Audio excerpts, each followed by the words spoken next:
Warning, you are listening to a teaser. This will end abruptly and leave you wanting more and heading to our Patreon to get the full episode. We didn't want to do this. We were forced into this. So we just at least wanted to be upfront about it. Warning. Hello, everyone, and welcome back to the Seriously Wrong podcast. My name is Sean, and by the process of elimination, you know the other voice is Aaron. Yeah. Hi, everybody. We're the two voices that will guide you through this conversation today. Thank you. I wanted to talk about this idea that's been floating around in our discussions in my head for a while now, but we haven't really talked about it in specific. The idea is the platforms of freedom. To explain what that means, I want to start by talking about this concept from Murray Bookchin. We talk about it in our social ecology trilogy that we did with the Institute for Social Ecology, the forms of freedom. Bookchin's basic idea, and it's just a way of describing an idea that a lot of people share. There's a lot of ways to get at this sort of concept that Bookchin was getting at here, but I think this is a really profound and useful metaphor.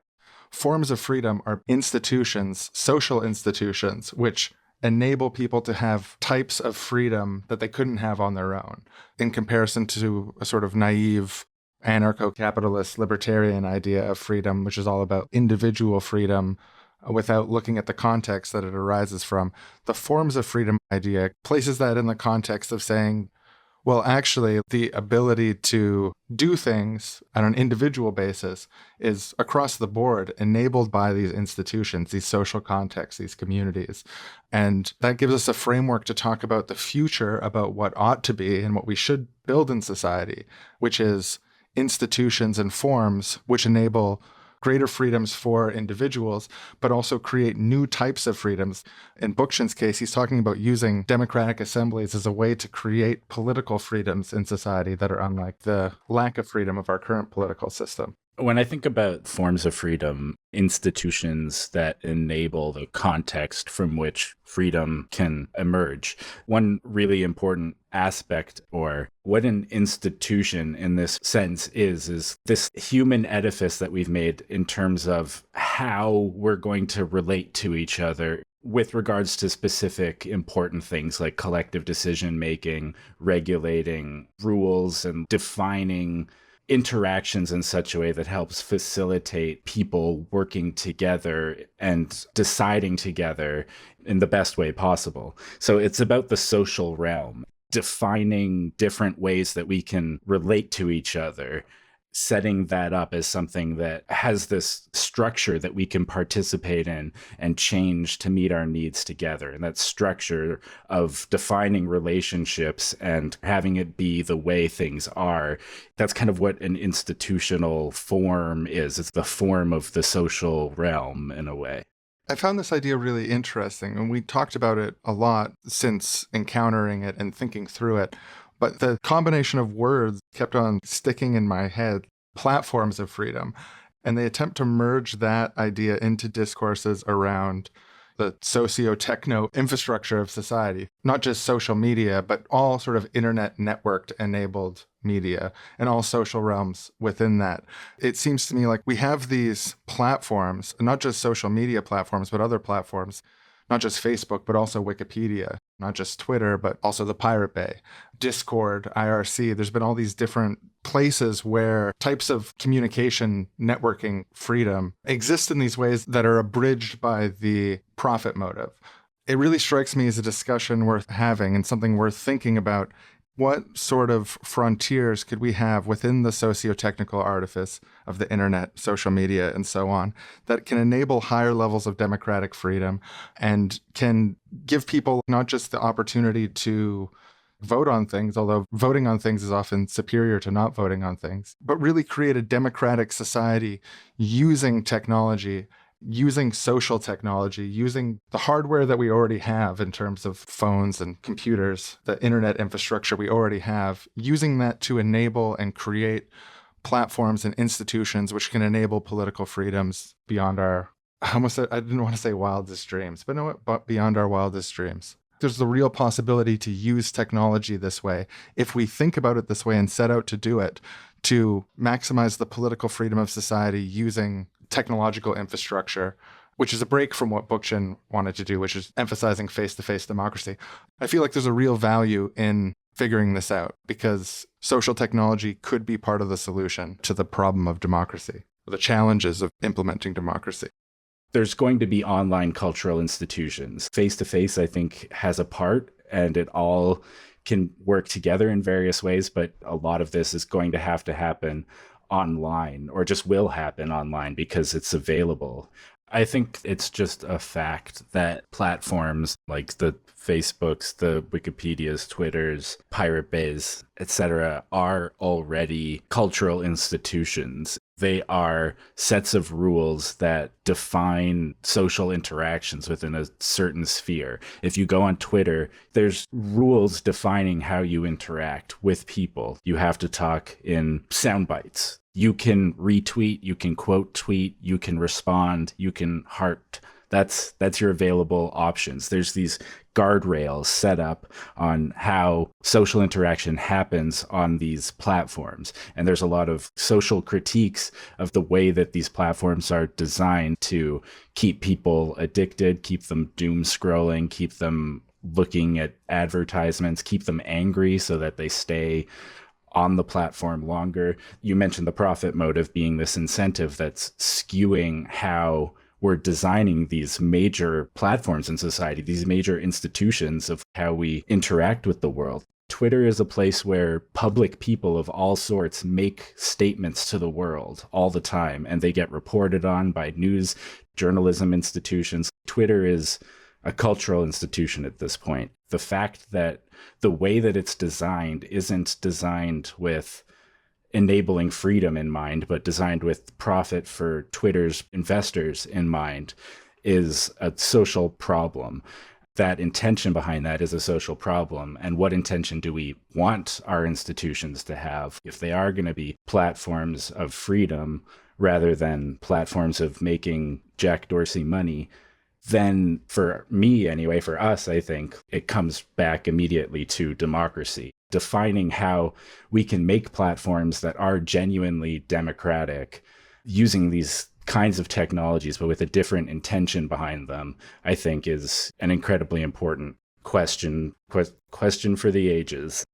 The shapes of these containers, of these social networks like you're talking about, has a profound effect on the outcomes that are created by them, like the 280 character thing, or the way that outrage is incentivized, and the way that media outlets have this financial incentive to tweak their headlines in ways that elicit certain reactions. And that all works in this gross stew of bringing out aspects of human potential by the design of the platform. The question is, how do we create those same types of container shapes, if you will, that enable human thriving and flourishing? Today's episode of Seriously Wrong is brought to you by the vast and wonderful potentials of existing information technology and the ways in which our society undermines their development. Take, for example, Facebook, which has the beautiful, wholesome potential to help us make connections to our friends and our families and our communities and have richer, more thriving social lives, as well as the potential to help people participate in political life in a meaningful, organized way.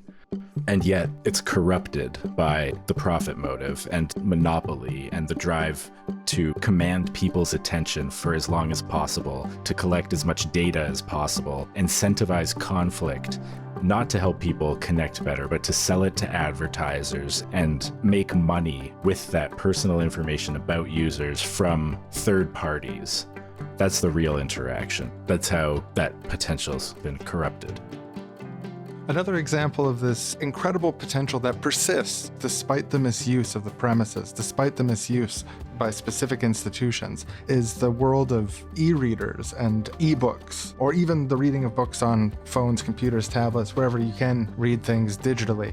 It has the potential to give everyone access to the entire library of humanity, all of planet Earth, in all languages, at a moment's notice. It could allow people to look into any topic, like Wikipedia, but have access to all of the sources, all of the studies, all of the books, all of the scientific papers. That's possible. That's what the liberatory possibility of e-reader technology is, but it's corrupted by the profit motive and a social construction called intellectual property that walls people off with price walls from the vast majority of human knowledge and prevents human flourishing.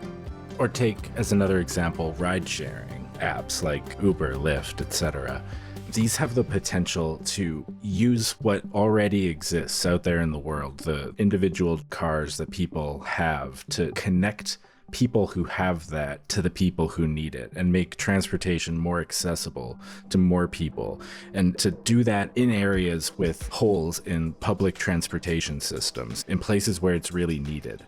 And in places where more cars on the road isn't going to be a problem. But this potential becomes corrupted by the profit motive. These companies underpay drivers in a race to the bottom, in a race to make the most amount of profit off of their backs, and dispatch them to any area where they can make money, areas where they compete with existing public transit and clog up roads with unnecessary extra vehicles, providing multiple tiers of transportation based not on who needs it the most, but who can afford to call an Uber. A force that could make things more equal, contributing once again to more inequality in the system. Another example of this is search engines. Google and Yahoo, and just Google at this point.